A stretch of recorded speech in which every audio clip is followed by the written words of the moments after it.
España tiene una oportunidad concreta para liderar el futuro de la salud de Europa. Tenemos el talento, tenemos la ciencia, la tecnología y un sistema sanitario que, con todos sus desafíos, sigue siendo uno de los pilares de cohesión del país.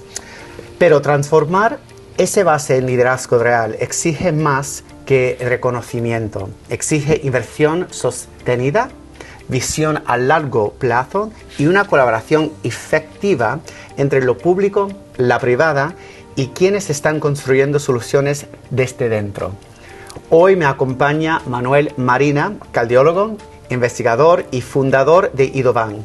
Su trabajo representa exactamente lo que necesitamos: innovación con propósito, ciencia con aplicación directa y una visión que va más allá de la consulta.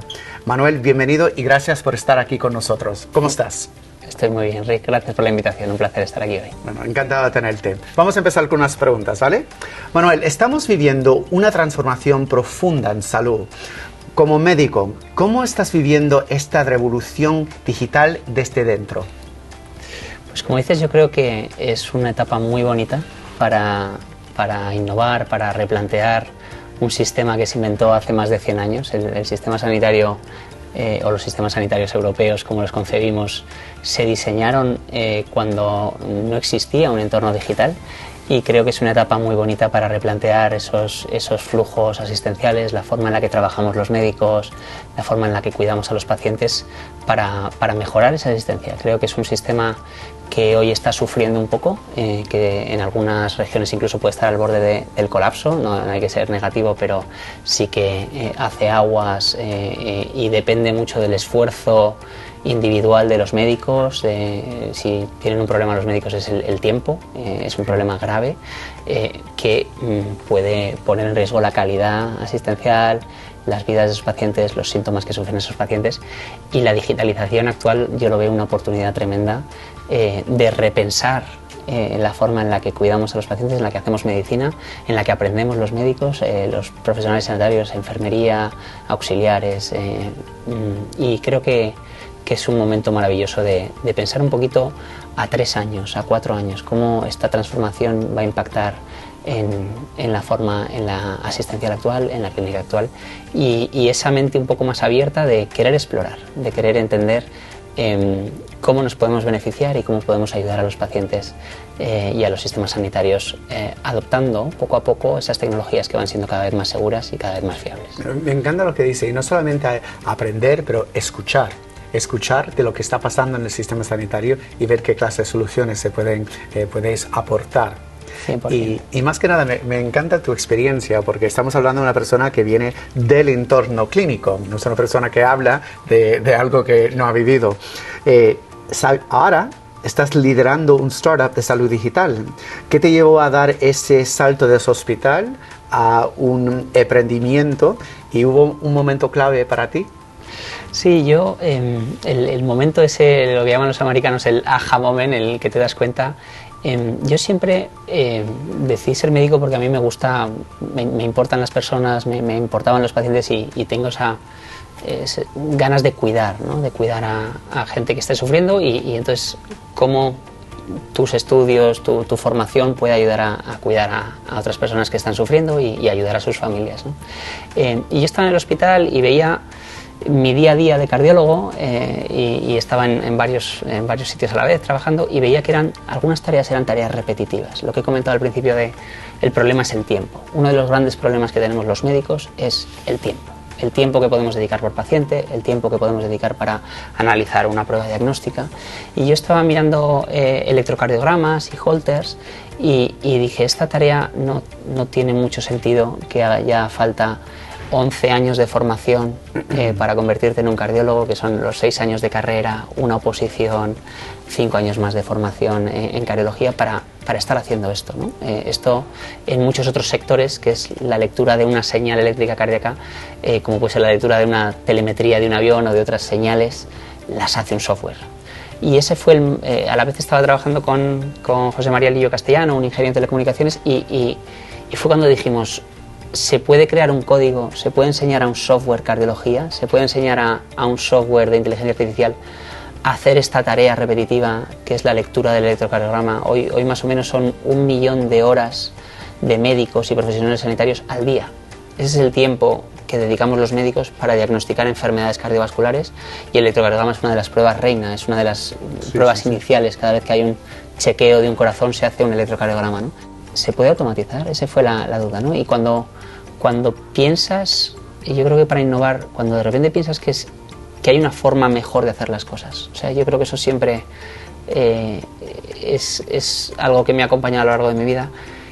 Cuando veo un proceso disfuncional, cuando veo algo que no funciona del todo bien, estoy convencido de que hay una forma mejor de hacer las cosas. Y ahí fue el momento en el que dijimos, vamos a montar una startup en mayo de 2018 y vamos a intentar crear ese software de inteligencia artificial que hoy ayuda a tantos hospitales y a tantos médicos. Bueno, lo brutal de esto es no solamente, vamos a decir, has ayudado muchísimo a muchos médicos a ahorrar horas, pero esas otras horas para estar al lado del paciente, eso es, que es lo más importante.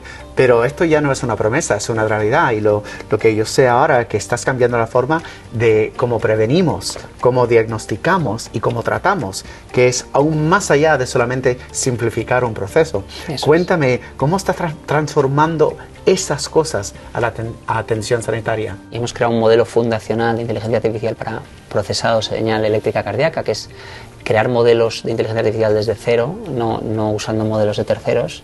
No hay tantos equipos y no eres consciente del impacto que eso puede tener.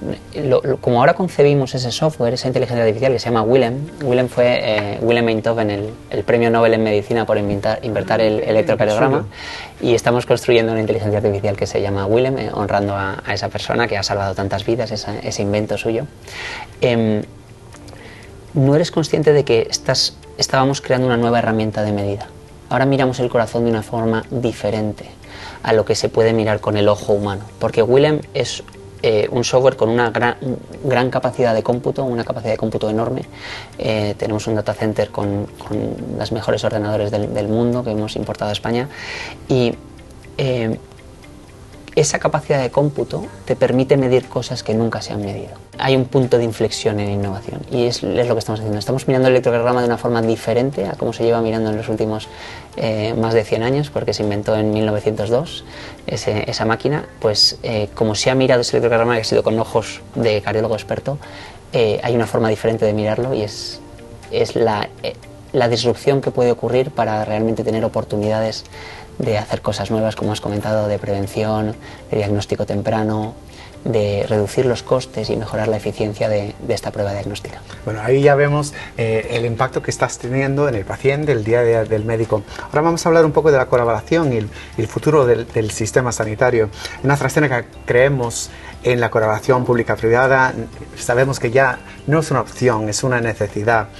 Cuéntanos nosotros qué alianzas han sido clave para Idoven, y también qué aporta realmente colaborar bien. Yo creo que es importantísimo este tema, Rick, y te agradezco que me lo preguntes, porque nosotros hemos hecho alianzas comerciales con empresas líderes del sector farmacéutico, líderes del sector de medical device, y hemos hecho también alianzas con instituciones públicas. Hospitales, médicos, líderes de opinión e investigadores de algunos de los centros y de los hospitales más importantes de Europa, ¿no? Estamos colaborando en investigación con más de 150 hospitales europeos, y son realmente una oportunidad que tenemos de crear esa tecnología, ¿no? A mí me gusta concebirlo como: nosotros tenemos un software que a día de hoy ha aprendido electrocardiogramas y cardiología de los electrocardiogramas reales y de los latidos reales de más de 500.000 de pacientes. Son 566.000 pacientes que han decidido permitir que un software aprenda cardiología gracias a esos latidos, y es muy bonito. Y todos los médicos que han querido colaborar y todos los hospitales que han querido colaborar están creando escuela, o sea, están enseñando, igual que has enseñado a un residente. Tú imagínate que puedes coger a un residente de cardiología y hacerle rotar por las unidades más importantes de Europa y formarle en eso, en lo que esos centros son especialistas. Esto es lo que está ocurriendo. Muchos de estos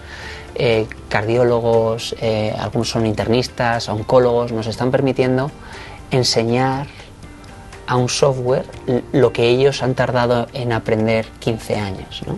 Y están creando una escuela de de un cardiólogo digital que puede aprender de todos ellos y que luego puede realmente ayudar a atención primaria, como estamos haciendo en algunos proyectos, el poder dar soporte, crear un copiloto de atención primaria que ayude a esos médicos de primaria a tener un copiloto, como ahora nadie concibe coger un avión sin que haya un piloto automático que ayude a aterrizar o despegar, porque se sabe que es más seguro, pues que ayude a mejorar la capacidad diagnóstica, mejorar incluso aprender, porque a veces no solo mejora la capacidad diagnóstica, sino que te recuerda que ese patrón que habías estudiado hace 5 años también está relacionado con esa enfermedad. Y creo que esa colaboración público-privada es esencial.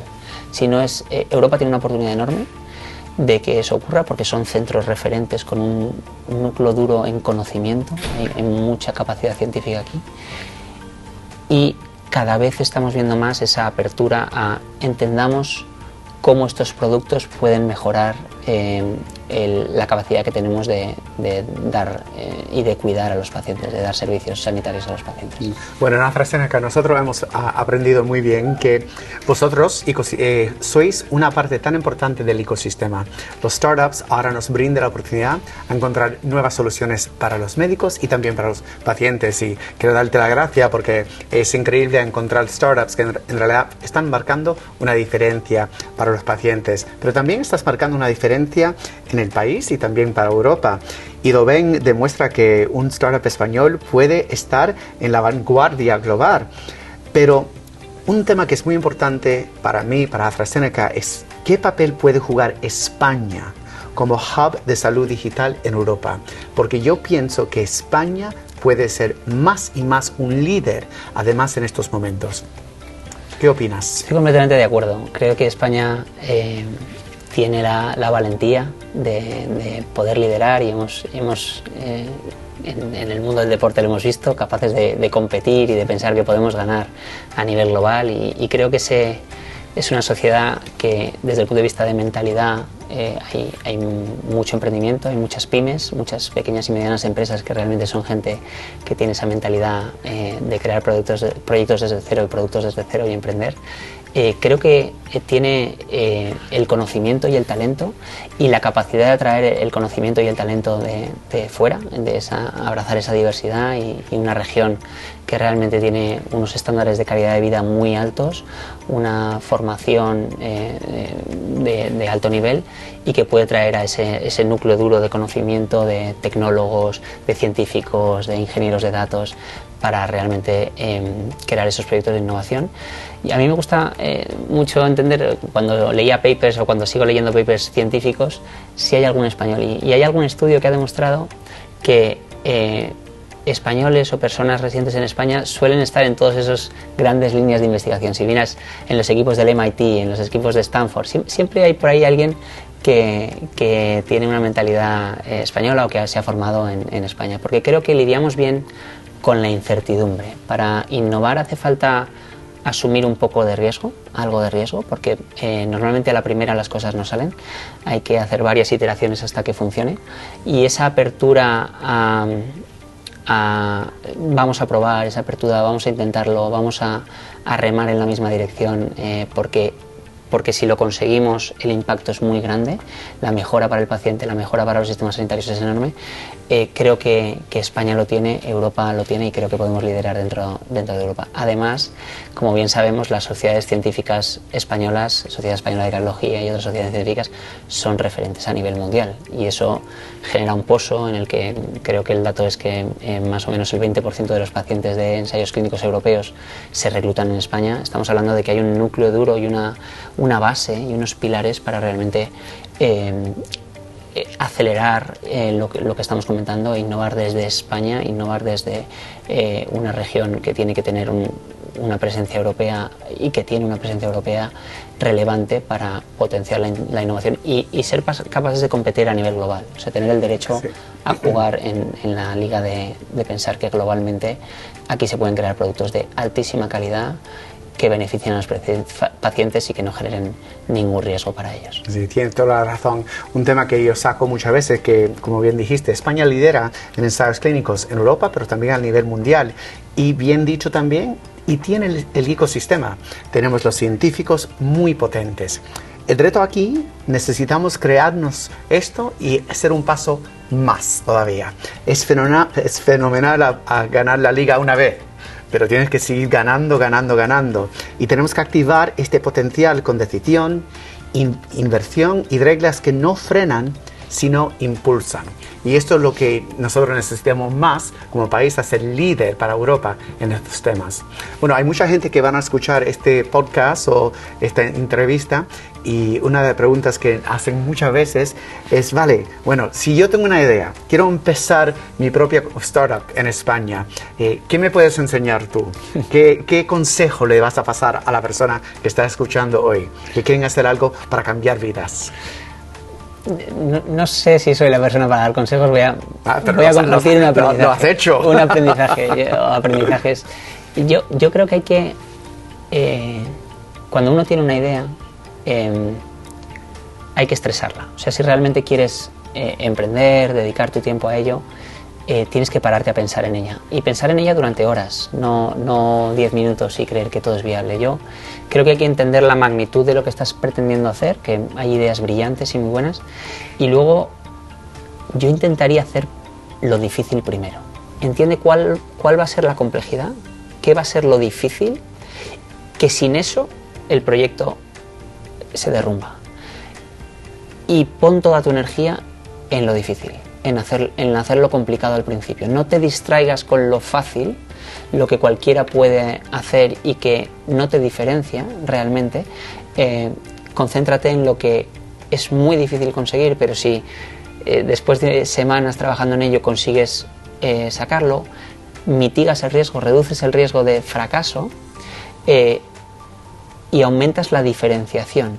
Creas eso que llaman en Deep Tech, en innovación profunda, el moat, tu barrera a competidores, tu diferenciación que te hace más único y que te permite realmente hacer una transformación de mayor calado que el que podría hacer crear una nueva página web y es muy difícil diferenciarte ahí.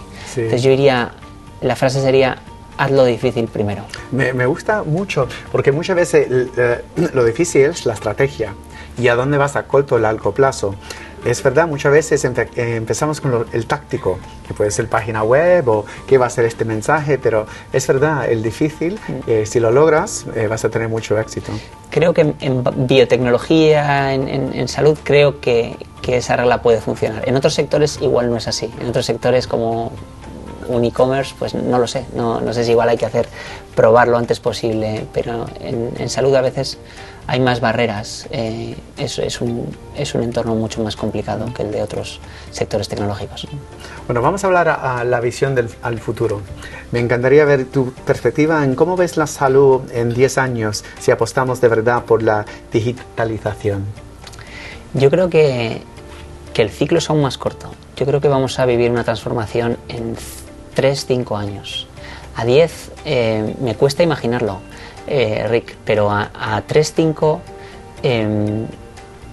va a haber claramente softwares de inteligencia artificial, agentes que son expertos, un cardiólogo digital como que hemos creado como Willem, ¿no? Un agente experto en electrocardiografía, entrenado por algunos de los mejores médicos del mundo, para ayudar y dar soporte en el diagnóstico del electrocardiograma, otro para el manejo de pacientes oncológicos, otro para patologías cardiovasculares o renales.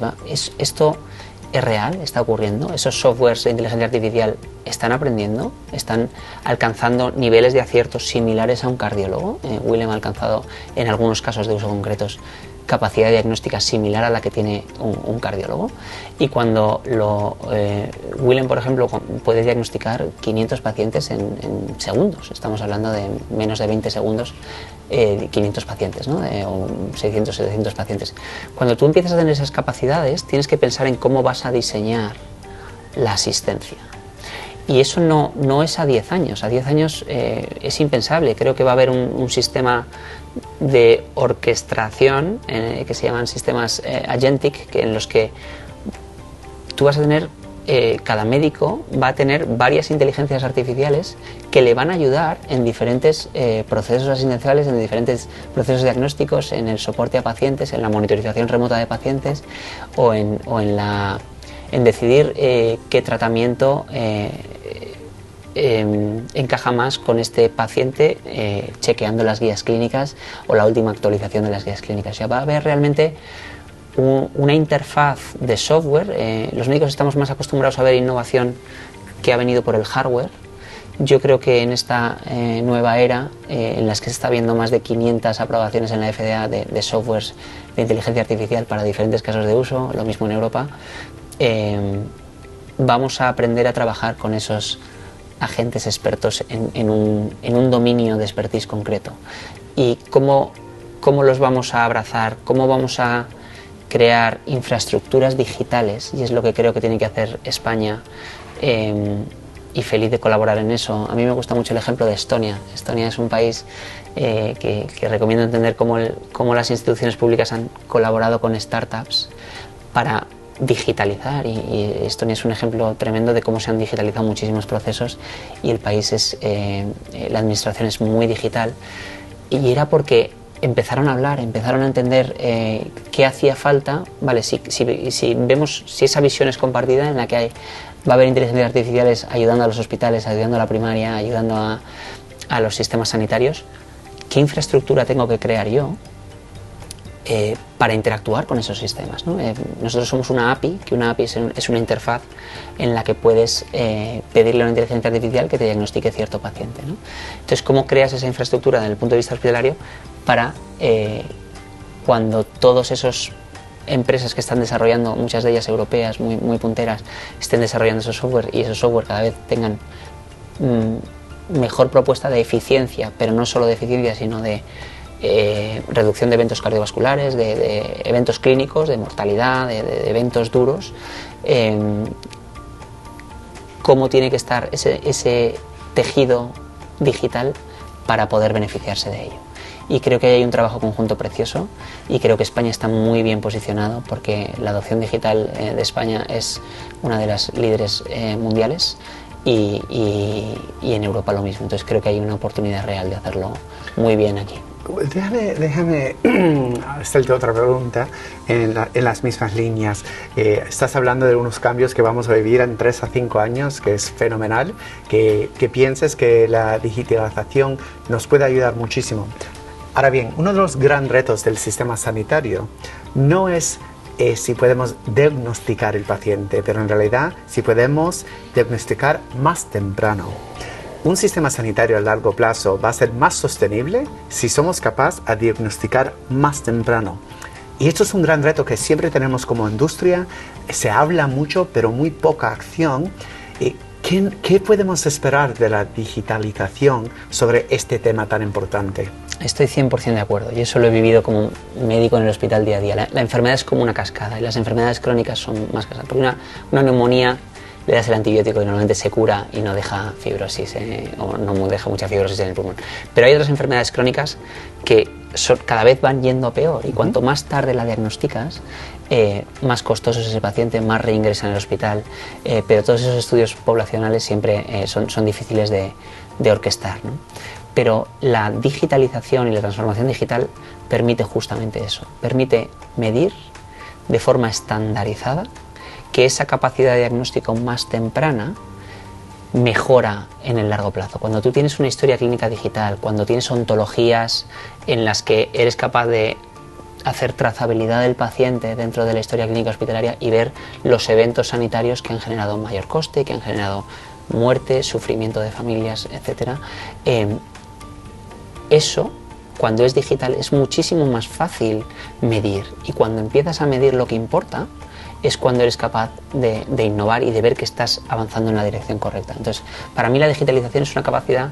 Los médicos, en nuestro día a día, nos cuesta pensar en cohortes grandes. Pensamos en paciente individual, nuestra práctica clínica habitual, pero cuando las magnitudes son de cientos de pacientes, de miles de pacientes, se me empieza a escapar como cardiólogo, como médico. Y justamente los softwares son buenísimas en eso. Son calculadoras muy potentes donde se les da bien manejar ese nivel de abstracción mayor, más poblacional, ¿no? Como si dijéramos. Entonces creo que hay una oportunidad tremenda de realmente medir nuestro impacto en salud de todas las cosas que estamos haciendo por esa transformación digital y con estos software que son nuevas herramientas con gran capacidad de medida de diferentes dominios dentro de la prevención sanitaria, tratamiento, manejo diagnóstico, dependiendo del sector, todos en el fondo se benefician de lo mismo. Bueno, como compañía estamos aquí para aportar porque es algo tan importante. Ya comentaste que España está bien posicionado en el, vamos a decir, en el ecosistema de la innovación en salud. Dijiste que estás de acuerdo con eso. ¿Qué más tenemos que hacer como país para que eso ocurra y que nadie nos pase?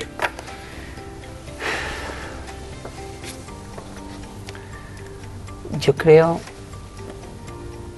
que lo primero hay que ser valiente como país. Hay que valiente en convertirte en una sociedad ganadora. Yo creo que los equipos y las sociedades ganadoras tienen que ir consiguiendo victorias. Es muy difícil intentar ganar un gran torneo, un Open o el deporte que sea, la Champions League, si no has ganado antes otras competiciones menores. Entonces, creo que España ha ganado en salud y en sanidad, ha ganado muchas competiciones menores. Hay que darse cuenta de eso y ser esa conciencia a nivel de la sociedad y de las organizaciones que han liderado todos estos proyectos.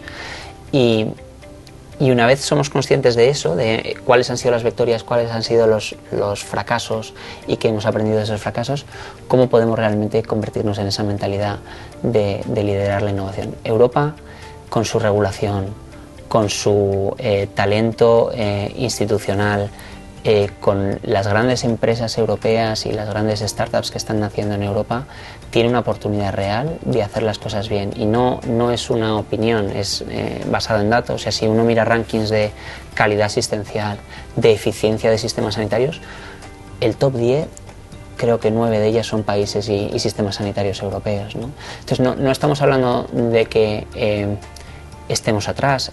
Cuando uno mira lo que realmente impacta a los pacientes, que es la calidad de asistencia, listas de espera, estamos bastante bien comparado con los rankings mundiales y creo que la digitalización puede mejorar eso. Nosotros tenemos proyectos que hemos reducido listas de espera de 4 meses a 5 minutos. Entonces, si ya estábamos bien y digitalizándolo lo reduces aún más, creo que puedes estar a la vanguardia en cuanto a la experiencia que van a tener esos pacientes, esas familias, esos médicos con estas nuevas transformaciones digitales de los sistemas. Creo que hay que tener esas victorias poco a poco, entender las implicaciones y las dependencias de esa colaboración público-privada y tener esa mentalidad ganadora de equipos que realmente quieran avanzar, que no quieran dedicar su tiempo solo para conseguir financiación europea, que a veces ocurre, sino dedicar su tiempo para que esto ocurra. Realmente muy orientado a objetivos y a conseguir hitos de transformación. Me gustan mucho tus reflexiones y además estoy muy de acuerdo que aquí tenemos los ingredientes fenomenales. Tenemos la ciencia, el talento y la colaboración. Ahora bien, y voy a decir un dicho americano, primero te lo digo en español, que es no podemos estar cómodos con esto. En inglés siempre decimos we have to be comfortable with being uncomfortable. So being comfortable with uncomfortable te está pidiendo hacer más. Y creo que para el país, para todo esto en el sistema sanitario, tenemos que medir el valor de la innovación de una forma diferente. Y recordarnos que la sanidad no es un coste, es una inversión estratégica. Y cada vez que estamos hablando de temas así, o cualquier tema de sanidad, más y más inversiones se tienen que hacer en la innovación, si queremos mantener ese liderazgo. Cerramos con cualquier consejo que le quiera dar a la audiencia sobre la importancia de digitalización o a dónde van al futuro. Bueno, yo creo que hemos repasado grandes temas. Creo que hay cierto grado de urgencia, probablemente. Creo que es una conversación optimista y a mí siempre me gusta ver las cosas desde un punto de vista optimista. Hay urgencia.